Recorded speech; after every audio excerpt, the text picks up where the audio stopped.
গণভোটে না ভোটের পক্ষে ঝুঁকছে বিএনপির একটি অংশ। বিএনপির কেন্দ্রীয় নেতৃত্ব গণভোটে হ্যাঁ ভোটের পক্ষে অবস্থান নেওয়ার কথা বললেও মাঠ পর্যায়ে দলটির অনেক নেতাকর্মী এর বিপরীত অবস্থান নিচ্ছেন বলে মন্তব্য করেছেন ঢাকা বিশ্ববিদ্যালয় কেন্দ্রীয় ছাত্র সংসদের ভিপি আবু সাদিক কায়েম।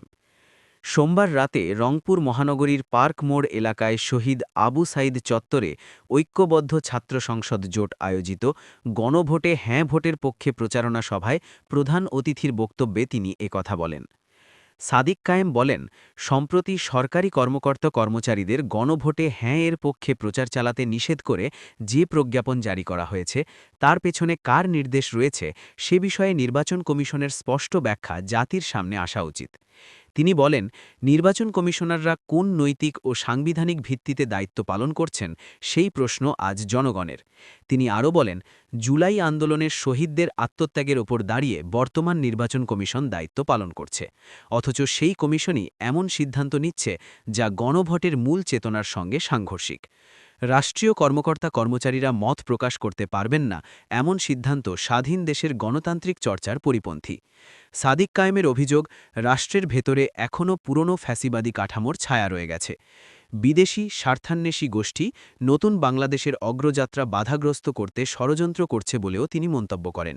তিনি নির্বাচন কমিশন ও অন্তর্বর্তী সরকারের প্রতি আহ্বান জানিয়ে বলেন, গণভোটে হ্যাঁ ভোটের পক্ষে রাষ্ট্রীয়ভাবে নাগরিকদের সচেতন করতে কার্যকর উদ্যোগ নিতে হবে।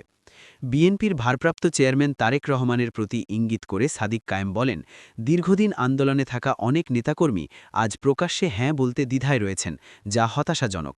কেন্দ্র থেকে নির্দেশনা থাকলেও তৃণমূলে গিয়ে দেখা যাচ্ছে ভিন্ন চিত্র। অনেকে না ভোটের পক্ষে অবস্থান নিচ্ছেন। নতুন বাংলাদেশে এই ধরনের দ্বৈত নীতি গ্রহণযোগ্য নয় বলে তিনি মন্তব্য করেন। তিনি আরও বলেন, নির্বাচনী প্রচারণায় বড় আয়োজন, পোস্টার ও লিফলেটের ছড়াছড়ি থাকলেও কোথাও হ্যাঁ ভোটের স্পষ্ট বার্তা দেখা যাচ্ছে না। জুলাইয়ের চেতনা ধারণ করে রাজনীতি করতে হলে গণভোটে হ্যাঁ এর প্রশ্নে স্পষ্ট অবস্থান নেওয়া জরুরি। সাদিক কায়েম বলেন, গণভোটের হ্যাঁ মানে পরিবারতন্ত্রের অবসান এবং ক্ষমতায় থাকার নির্দিষ্ট সীমা নির্ধারণ। যোগ্যতা ও মেধার ভিত্তিতে নেতৃত্ব গড়ে তুলতে হবে, যাতে সমাজের যে কোনো স্তরের মানুষ রাষ্ট্র পরিচালনায় অংশ নিতে পারে। তিনি বলেন, হ্যাঁ ভোটের অর্থ হল ন্যায় বিচার, স্বাধীনতা ও জবাবদিহিমূলক রাষ্ট্র ব্যবস্থা প্রতিষ্ঠা।